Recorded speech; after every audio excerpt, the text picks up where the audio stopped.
राजनीति में कभी किसी दल के समापन की घोषणा नहीं करनी चाहिए।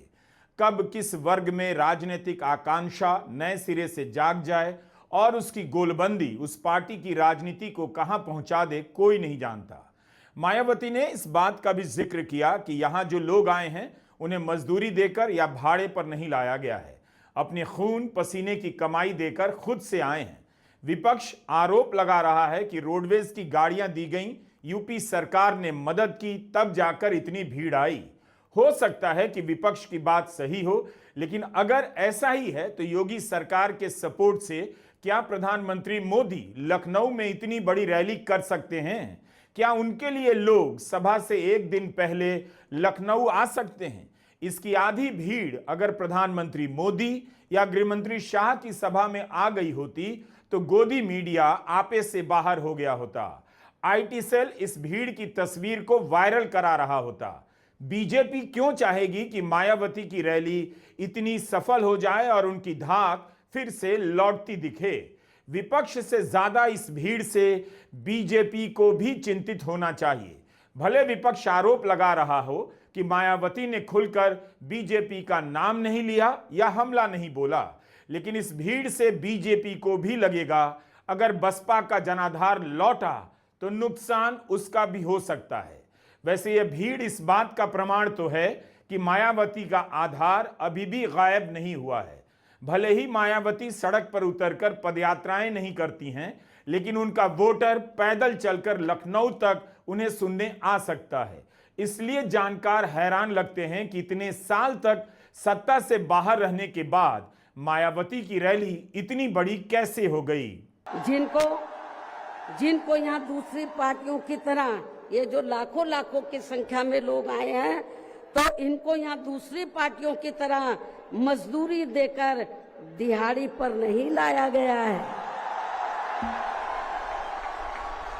बल्कि ये लोग अपने खून पसीने की कमाई के पैसों से ही खुद चलकर आज के अपने 9 अक्टूबर के प्रोग्राम में मुझे सुनने के लिए आए, जिन्होंने भीड़ के मामले में आज अपने खुद के भी अपने पिछले सभी रिकॉर्ड तोड़ दिए। मायावती की सभा में आई भीड़ से कोई इनकार नहीं कर सकता, लेकिन क्या उनका भाषण भीड़ के अनुरूप आक्रामक था? किसी भी पार्टी को अगर उत्तर प्रदेश में सत्ता में आने की राह बनानी है तो बीजेपी से लड़ना पड़ेगा।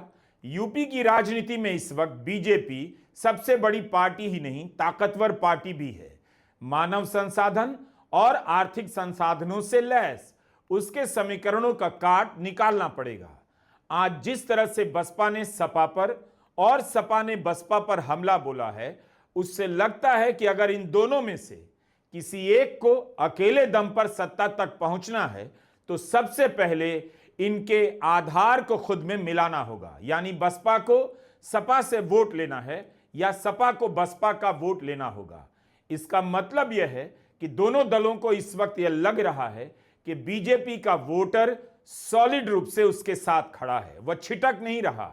इसलिए सपा पर मायावती का ज्यादा हमला उनका राजनीतिक और रणनीतिक चुनाव लगता है। लेकिन क्या सपा को हर वक्त मायावती को बीजेपी की बी टीम बताकर लाभ मिलेगा? तो कितने सारे सवाल होते हैं राजनीति में। इसका जिक्र इसलिए किया क्योंकि आज इसे लेकर बहस छिड़ गई है कि क्या मायावती बीजेपी के प्रति ज्यादा नरम थीं और सपा और कांग्रेस के प्रति आक्रामक। उनके भाषण में समाजवादी पार्टी मुख्य प्रतिद्वंदी के रूप में नजर आई, तो आप नहीं कह सकते कि बीजेपी का जिक्र नहीं था। मगर हमले के हिसाब से देखेंगे सपा ही सबसे आगे थी निशाने पर। बीजेपी के प्रति नरमी को लेकर बहस इस बात से शुरू हो गई क्योंकि मायावती ने शुरुआत में ही पार्कों और स्मारक स्थलों के रखरखाव को लेकर बीजेपी सरकार के प्रति आभार जता दिया।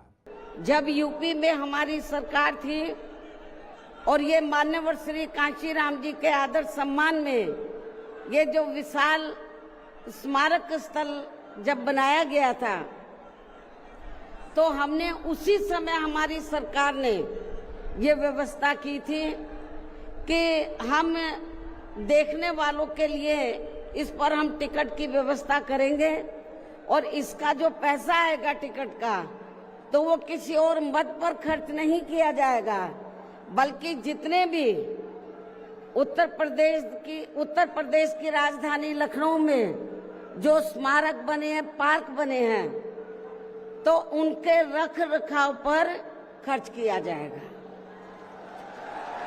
तो ये हमने व्यवस्था की थी।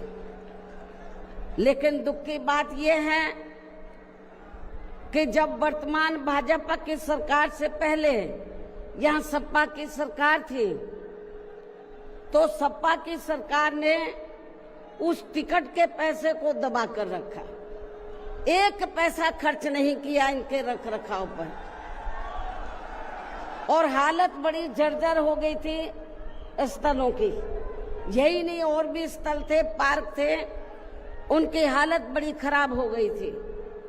तो तब मैंने उत्तर प्रदेश के मुख्यमंत्री जी को ये कहा, लिखित चिट्ठी के जरिए उनसे रिक्वेस्ट किया कि हम आपसे ये नहीं कहते कि दूसरे मद का पैसा आप इनके रख रखाव पर लगाओ। तो जो देखने वालों का टिकटों का पैसा काफी बड़ी तादाद में इकट्ठा हो गया है गवर्नमेंट के पास, उस पैसे को इनके रख रखाव पर लगाया जाए।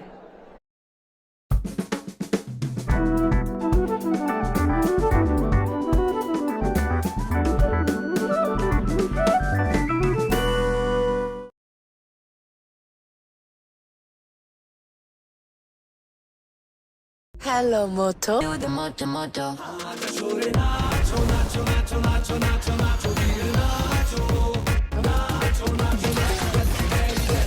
Motorola Edge 60 Fusion, the undisputed, most loved phone.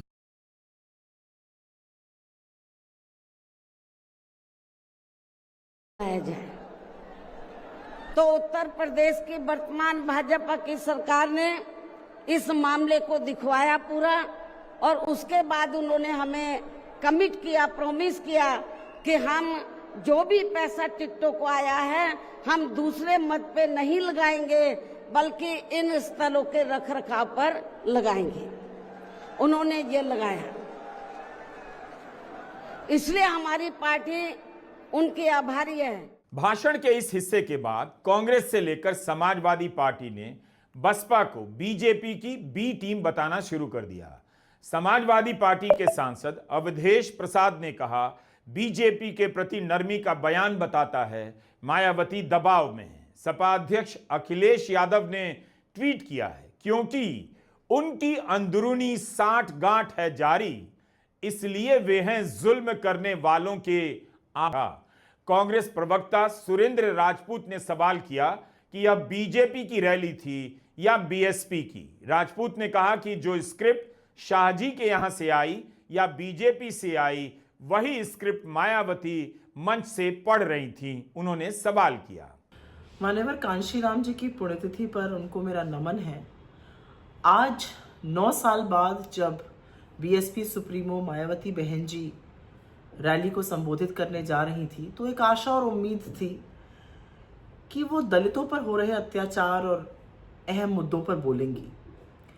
लेकिन मायावती जी ने उस बीजेपी की उत्तर प्रदेश सरकार की तारीफों के कसीदे पढ़े जिसकी नाक के नीचे दलित उत्पीड़न और अत्याचार लगातार बढ़ रहा है और यूपी नंबर 1 बन गया है। उन्होंने उस भाजपा सरकार की तारीफ करी जिसकी नाक के नीचे हरिओम नाम के एक दलित व्यक्ति की पीट पीट कर हत्या कर दी जाती है और हत्यारे अपने आप को योगी जी का समर्थक उनके लोग बताते हैं। उन्होंने उस उत्तर प्रदेश सरकार की तारीफ की जिसकी नाक के नीचे 4 दिन पहले देवी शंकर नाम का दलित व्यक्ति इसलिए पीट कर मार दिया जाता है प्रयागराज में क्योंकि वो बोझा उठाने से मना कर देता है। लोगों को उम्मीद थी कि वो जिस तरह से मुख्य न्यायाधीश पर जूता फेंका गया जो आरएसएस और संघ की विचारधारा को दर्शाता है, जैसे गोडसे ने गांधी पर गोली चलाई थी, और ऐसे ही एक सीजीआई पर जूता फेंकने वाला व्यक्ति जिसके अंदर लेश मात्र भी, जरा सा भी उसको इस बात का रिपेंटेंस नहीं है, इसको अफसोस नहीं है, उस पर बोलेंगी। लेकिन बहन जी इनमें से किसी मुद्दे पर नहीं बोली।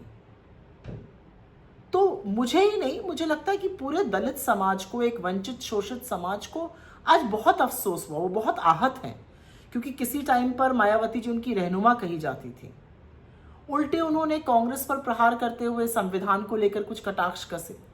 संविधान पर ही तो हमला हो रहा है जब दलितों को मारा जाता है, संविधान पर ही तो हमला हो रहा है जब सीजीआई पर जूता चलता है, और उस पर आपका ना बोलना अखरता है बहन जी, अखरता है, क्योंकि आप उन लोगों की नुमाइंदगी करने का दम्भ भरती हैं जिनके साथ शोषण हो रहा है, जिनके साथ अत्याचार हो रहा है, जिनका उत्पीड़न हो रहा है। आपको आज बोलना चाहिए था। आपने एक पूरे समाज को आहत भी किया और बहुत लेट डाउन किया है। दुख हुआ आज उनको देख के। वो किस प्रेशर में ये कर रही हैं, एजेंसीज का प्रेशर है, ईडी, सीबीआई, इनकम टैक्स, मैं नहीं जानती, लेकिन क्या विवशता थी कि उस सरकार की बड़ाई कर रही हैं जो दलितों के उत्पीड़न के लिए जानी जा रही है। मैं समझ नहीं सकती हूं। ओम प्रकाश राजभर उत्तर प्रदेश सरकार के मंत्री हैं, अलग पार्टी है उनकी, लेकिन राजभर ने मायावती की तारीफ की और कहा कि सभी 403 विधानसभाओं में हम विपक्ष अंदर अंदर मिलकर वे अपनी जातिवादी मानसिकता के तहत चलकर यहाँ बाबा साहब डॉक्टर भीमराव अंबेडकर द्वारा निर्मित किए गए इनके मानवतावादी व समतामूलक भारतीय संविधान को भी बदलकर इसे ये पुराने वाले जातिवादी ढांचे में ही परिवर्तित करना चाहते हैं, जिसके लिए इनके साधु संत भी आए दिन पैरवी करते रहते हैं, जिसे हमारी पार्टी बीएसपी कतई भी बदलने नहीं देगी, चाहे इसके लिए हमें कितना भी संघर्ष क्यों ना करना पड़े। तभी फिर यहाँ दलितों, आदिवासियों, पिछड़े वर्गों एवं अन्य उपेक्षित वर्गों के लोगों के कानूनी अधिकार सुरक्षित व बचे रह सकते हैं, वरना इन वर्गों के लोगों को अभी तक थोड़ा बहुत जो भी लाभ मिल रहा है, तो फिर यहाँ संविधान बदलने पर ये काफी कुछ खत्म ही हो जाएगा। जिन्हें बचाने व बरकरार रखने के लिए इन सभी वर्गों के लोगों को बीएसपी के झंडे तले आपस में एकजुट होना बहुत जरूरी है। 2-3 हजार की मंथली सेविंग्स कर सकते हैं आप भी अपनी बीपी, डायबिटीज की मेडिसिन पे। कैसे? प्लेटिनम RX ऐप के जरिए। यहां हर दवा आपको मिल जाएगी डायरेक्टली मैन्युफैक्चरर से, बिल्कुल वही सॉल्ट और क्वालिटीज के साथ टॉप ब्रांड की दवा, लेकिन 60% कम प्राइस में, क्योंकि यहां कोई भी मिडलमैन नहीं है, तो कमीशन का कोई झंझट ही नहीं है। और बेस्ट पार्ट यह है कि 10 लाख से भी ज्यादा लोग पहले से इस ऐप को यूज करके अपनी दवाइयों पर हर महीने 2-3 हजार रुपए बचा रहे हैं बिना अपनी हेल्थ से समझौता किए। तो अभी डाउनलोड कर लीजिए प्लेटिनम RX ऐप और बचाइए अपने पैसे।